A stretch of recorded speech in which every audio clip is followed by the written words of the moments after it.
Observatório da Imprensa, Carta ao Povo, leitura Marcos Filho. A necessidade inegável de planeamento estratégico é o capítulo que vamos abordar a seguir nesta edição, escrito por Domingos da Cruz. Sem um planeamento estratégico competente, ninguém sobreviverá nestes tempos globalizados, assim escreveu Michael Porter. Outro pensamento é de Sun Tzu, que diz: se quisermos que a glória e o sucesso acompanhem as nossas armas, jamais devemos perder de vista os seguintes fatores: a doutrina, o tempo, o espaço, o comando, a disciplina.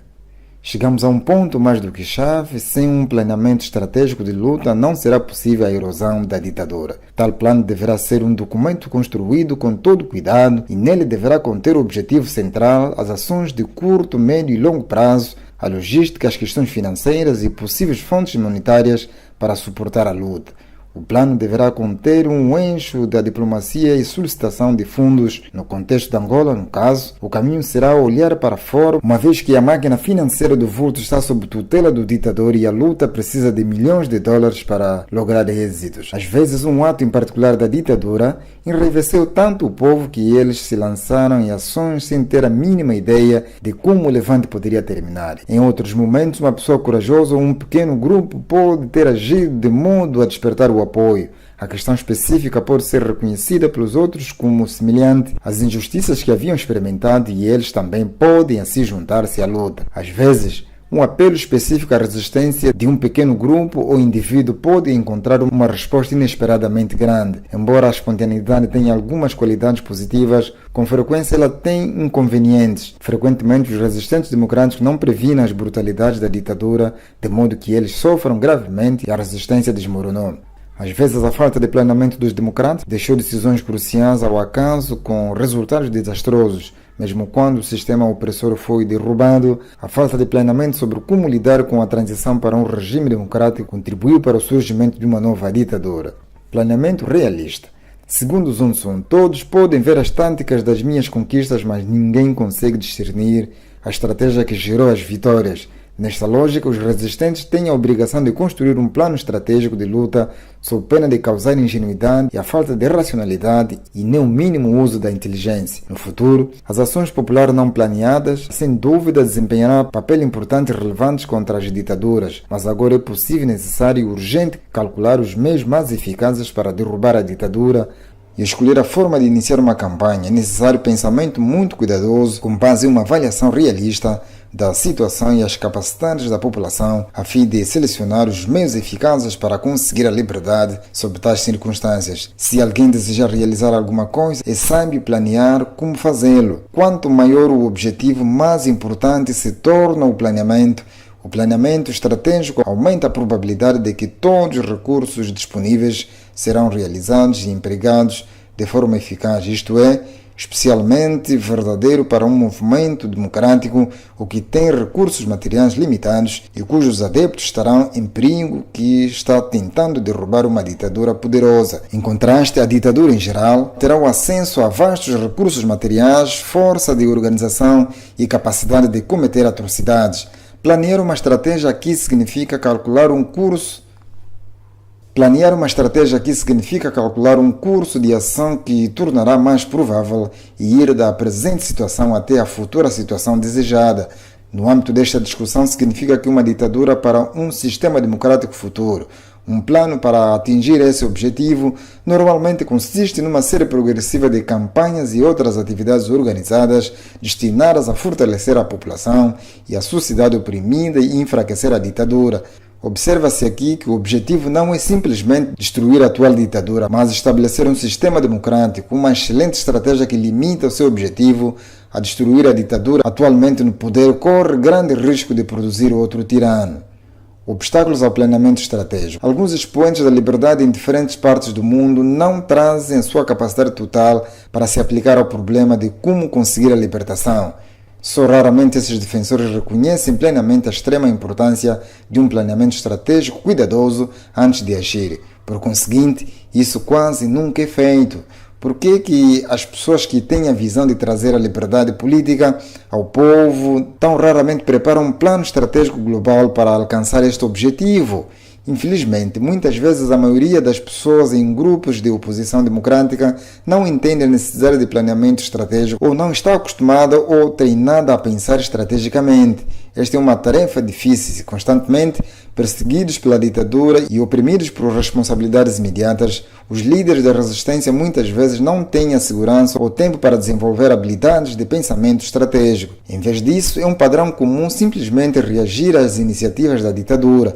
A resistência está, assim sempre, na defensiva, procurando manter as liberdades limitadas ou os bastiões da liberdade, na melhor das hipóteses, retardando o avanço dos controles ditatoriais ou causando certos problemas para as novas políticas do regime. Alguns indivíduos e grupos, é claro, podem não ver a necessidade do tempo, planeamento de longo prazo de um movimento de libertação. Em vez disso, pode ingenuamente pensar que se eles simplesmente expulsarem o seu objetivo fortemente, firmemente e por tempo suficiente, ele de alguma forma passará.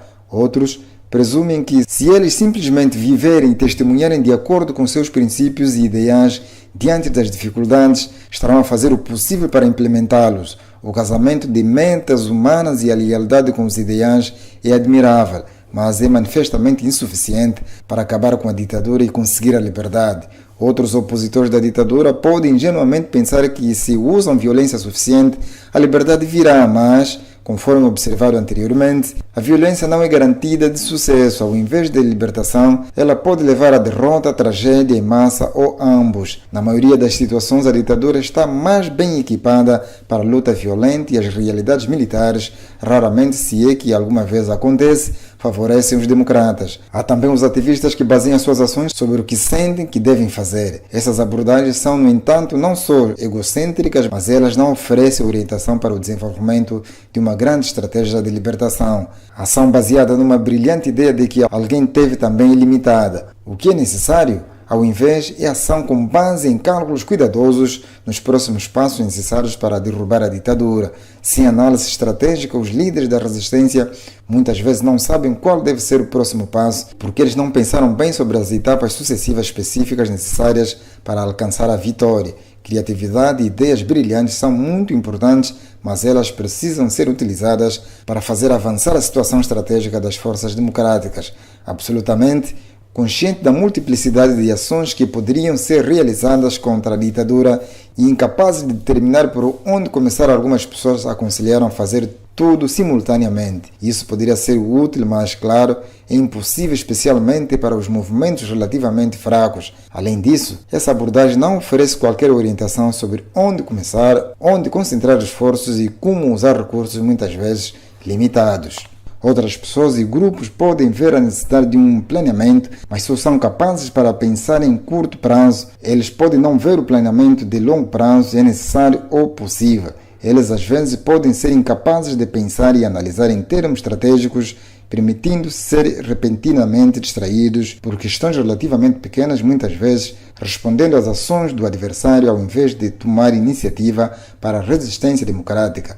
Dedicando tanta energia a atividades de curto prazo, esses líderes muitas vezes não conseguem explorar vários recursos da ação alternativos que poderiam orientar os esforços globais para que o objetivo seja constantemente abordado. Também é possível que alguns movimentos democráticos não planeiem uma estratégia global para derrubar a ditadura, concentrando-se apenas em questões imediatas por outra razão. No fundo, eles não acreditam realmente que a ditadura pode ser derrubada ou destruída por seus próprios esforços. Portanto, planear como fazê-lo é considerado um desperdício de tempo romântico ou exercício de futilidade. Pessoas que lutam pela liberdade contra ditaduras brutais estabelecidas são frequentemente confrontadas por um poder militar e de polícia tão imerso que parece que os ditadores podem conseguir tudo o que quiserem. Desafiarão a ditadura por razões de integridade, talvez histórica. Embora eles nunca admitirão, talvez nunca conscientemente reconhecerão que suas ações lhes parecem impossíveis assim, para eles, o planeamento estratégico abrangente de longo prazo não tem mérito. O resultado de tais falhas de planeamento estratégico é muitas vezes drástico, a força é dissipada, as ações são incapazes, a energia é desperdiçada em questões de menor importância, as vantagens não são utilizadas e os sacrifícios são em vão. Se os democratas não planearem estrategicamente, é provável que eles não consigam atingir os seus objetivos. Uma mistura estranha de atividades mal planeadas não moverá à frente uma resistência mais significativa. Em vez disso, é mais provável que permita à ditadura aumentar os seus controlos e poder. 4 termos importantes no planeamento estratégico, assim escreve Domingos da Cruz. A fim de ajudar-nos a pensar estrategicamente, a clareza sobre os significados de 4 termos básicos é importante. A fim de ajudar-nos a pensar estrategicamente, a clareza sobre os significados de 4 termos básicos é importante. Grande estratégia é o conceito que serve para coordenar e dirigir o uso de todos os recursos adequados e disponíveis econômicos, humanos, morais, políticos, organizacionais, etc., de um grupo de busca a atingir seus objetivos num conflito. No planeamento de uma grande estratégia, os líderes da resistência devem avaliar e planear quais pressões e influências devem ser exercidas sobre os adversários. Além disso, a grande estratégia incluirá decisões sobre as condições adequadas e o momento certo em que as campanhas de resistência inicial e subsequentes serão alcançadas. A grande estratégia define a estrutura básica para a seleção de estratégias mais limitadas para travar a luta. A grande estratégia também determina a distribuição de tarefas gerais a determinados grupos e a distribuição dos recursos a eles para usar na luta. A estratégia está preocupada se, quando e como lutar, bem como a forma de alcançar a máxima eficácia na luta para os determinados fins. A estratégia tem sido comparada ao conceito artístico enquanto um plano estratégico é a planta do arquiteto. A estratégia também pode incluir esforços para desenvolver uma situação estratégica que seja tão vantajosa que os adversários serão capazes de prever que o conflito aberto é suscetível de levar à sua derrota certa e, portanto, capitular sem luta aberta. Ou, senão, a situação estratégica melhoranda tornará certo o sucesso dos adversários em luta. A estratégia envolve também como agir para o bom uso de sucessos quando bem conseguidos. Ela envolve a implantação hábil de grupos particulares de ação especial das operações menores. Planear para uma estratégia sensata deve levar à consideração os requisitos para o sucesso na operação tática escolhida da luta. Diferentes táticas serão exigentes diferentes. Naturalmente, apenas cumprir exigência não é suficiente para garantir o sucesso. Outros fatores também podem ser necessários. Ao elaborar estratégias, os democratas devem definir claramente os seus objetivos e determinar como medir a eficácia dos esforços para alcançá-los. Esta definição e análise permite ao estratega identificar os requisitos específicos para garantir cada objetivo selecionado. Essa necessidade de clareza e definição aplica-se também ao planeamento tático. Táticas e métodos de ação são utilizados para implementar a estratégia. As táticas são selecionadas com o uso hábil das forças para melhor proveito numa situação limitada. A tática é uma ação limitada utilizada para atingir um objetivo restrito. A escolha das táticas é regida pela conceção em uma fase restrita de um conflito da melhor forma de utilizar os meios de luta para implementar a estratégia. Para ser mais eficaz, as táticas e métodos devem ser escolhidos e aplicados com uma atenção constante à consecução dos objetivos estratégicos. Ganhos táticos que não reforçam a consecução dos objetivos estratégicos podem, no final, acabar por ser desperdício de energia. Uma tática está, portanto, preocupada com o uso de ação limitada que se encaixa dentro da estratégia mais ampla, assim como uma estratégia se encaixa dentro da grande estratégia. As táticas estão sempre preocupadas com o embate, enquanto que a estratégia inclui considerações mais amplas. Uma tática particular só pode ser compreendida como parte da estratégia global de uma batalha ou campanha. As táticas são aplicadas aos períodos mais curtos do que as estratégias ou que em áreas menores, geografia, institucional, etc., ou por um número mais ilimitado de pessoas ou para os objetivos mais limitados. Na ação não violenta, a distinção entre um objetivo tático e um objetivo estratégico pode ser parcialmente indicado pelo facto de que o objetivo escolhido da ação ser mais ou menos importante. Engajamentos táticos e ofensivos são selecionados para apoiar a realização dos objetivos estratégicos. Engajamentos táticos são ferramentas de estratégia da criação de condições favoráveis para o lançamento de ataques decisivos contra um oponente. É muito importante, portanto, que aqueles a quem são atribuídas as responsabilidades de planear e executar as operações táticas sejam hábeis na avaliação da situação e selecionem os métodos mais apropriados para isso. Aqueles de quem se esperam participar devem ser treinados da tática escolhida e dos métodos específicos. Método refere-se às armas específicas ou meios de ação. Dentro da tática de luta não violenta, este inclui dezenas de formas particulares de ação. O desenvolvimento de um plano estratégico eficaz e responsável para uma luta não violenta depende da formulação e seleção cuidadosas da grande estratégia, das estratégias, das táticas e dos métodos. A principal lição desta discussão é que o uso calculado do intelecto é necessário no cuidadoso planeamento estratégico para a libertação em relação à ditadura. Falha em planear inteligentemente pode contribuir para desastres, enquanto que o uso eficaz da capacidade intelectual pode traçar uma rota estratégica que criteriosamente utilizará os recursos disponíveis para mover a sociedade em direção à meta da liberdade e da democracia. Escrito por Domingos da Cruz, leitura